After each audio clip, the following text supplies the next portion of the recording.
depends what paper you're using, because some papers, like when you start re-wetting it again and applying colors wet on wet, you will actually start lifting the previous layer.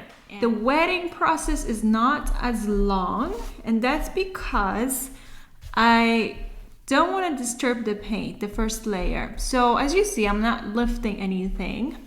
Unless the colors are like very easy to lift, that's another story. And here is my 1-inch stroke brush. So this time, because I didn't spend that much time wetting the paper, I have actually even less time to apply these colors.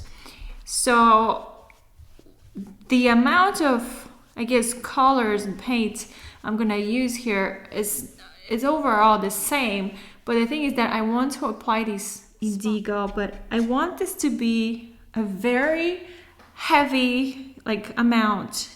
So this is heavy cream-like ratio, and just with the tip of my brush, so it's almost like it feels like the paint is not really diluted with water. So this is when I tell you like, oh, you might stain your paper. This is a little different.